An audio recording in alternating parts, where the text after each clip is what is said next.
Good morning. आज का special video उन बच्चों के लिए है जो इग्नो से एमए की हिंदी से पढ़ाई कर रहे हो। ठीक है, तो एमए हिंदी में अगर आप एमए सेकेंड ईयर के स्टूडेंट हैं और इग्नो से पढ़ाई कर रहे हैं तो आपके इग्नो में एमए सेकेंड ईयर में एक एमएसडी 1 लगता है जो कंपलसरी होता है सभी के लिए। तो एमएसडी 1 का जो मेन विषय है वो है आदि काव्य, भक्ति काव्य, रीति काव्य।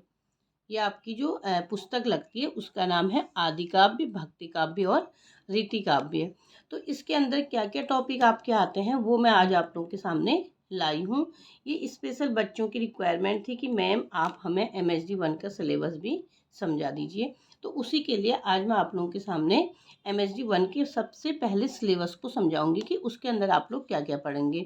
और इससे पहले मैंने एमएसडी 1 का क्वेश्चन भी आप लोगों को शेयर करा हुआ है, उसके कमेंट्स भी मैंने आप लोगों के देखे तो आप लोगों के काफ़ी अच्छे कमेंट्स आए थे। तो अब आप देखेंगे एमएसडी 1 में जो मैंने आपको बुक का नाम बताया वो है आदि काव्य, भक्ति काव्य और रीति काव्य।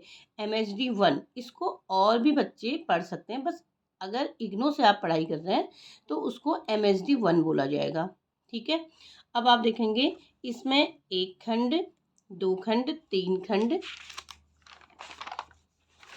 और चार खंड हैं। तो हम देखेंगे जो खंड एक है, खंड एक में हम लोग देखेंगे खंड एक उसका नाम है आदि काव्य। जो खंड एक है तुम्हारी जो बुक पुस्तक लगती है खंड एक की उसका नाम है आदि काव्य। तो आदि काव्य जो तुम्हारा मेन विषय है उसके अंदर चार इकाइयाँ हैं, इकाई एक, इकाई दो, इकाई तीन और इकाई चार। तो पहली जो इकाई है उसमें हम लोग पढ़ेंगे पृथ्वीराज रासो की प्रामाणिकता। यह क्वेश्चन मैंने आप लोगों को यूट्यूब पे शेयर करा हुआ है। पृथ्वीराज रासो की प्रामाणिकता, भाषा और काव्य रूप, और ये इम्पोर्टेंट है। दूसरा जो दूसरी इकाई है उसमें है पृथ्वीराज रासो का काव्यत्व। तीसरा है विद्यापति और उसका युग। चौथा है गीति काव्य के रूप में विद्यापति पदावली। अब आप देखेंगे खंड दो में है भक्तिकाल निर्गुण काव्य। खंड दो में भक्ति काव्य एक, निर्गुण काव्य। तो इसका है कबीर की विचार चेतना और प्रासंगिकता, कबीर का काव्य शिल्प, सूफी मत और जायसी का पद्मावत, पद्मावत में लोक परंपरा और लोक जीवन। तो खंड एक आदि काव्य, खंड दो भक्ति काव्य।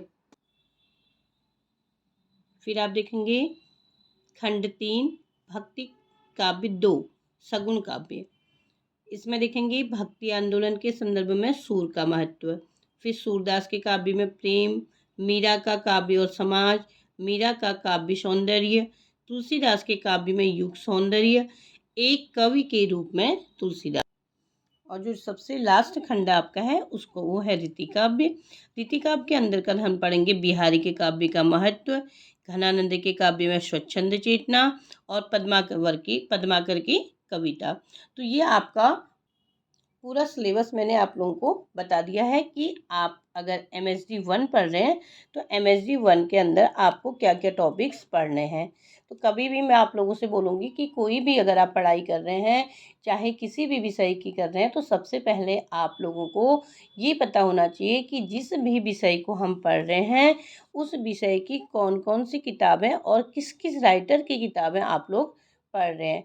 क्योंकि आप लोग अगर हायर एजुकेशन की पढ़ाई कर रहे हैं, अगर आप पढ़ाई करने के बाद कहीं पर इंटरव्यू देते हैं तो सबसे पहले आपसे यही पूछा जाता है कि कौन से राइटर की बुक आप लोगों ने पढ़ी हुई है।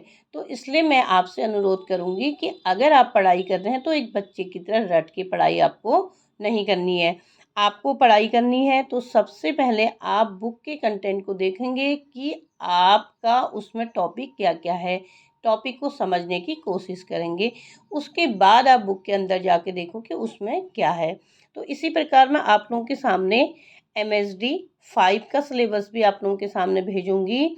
आप एमएसडी 1 के सिलेबस को पूरा समझेंगे और इससे रिलेटेड मैं आप लोगों को इम्पोर्टेंट क्वेश्चन भी शेयर करूंगी। लेकिन आप लोग मेरे यूट्यूब चैनल के साथ बने रहेंगे। मेरे चैनल को लाइक करेंगे, शेयर करेंगे और कमेंट्स ज़रूर करेंगे। आप लोगों के कमेंट्स करने के अनुसार ही मैं आपको नए नए टॉपिक समझाने की कोशिश करूँगी और आप लोग उसे फॉलो करेंगे। धन्यवाद।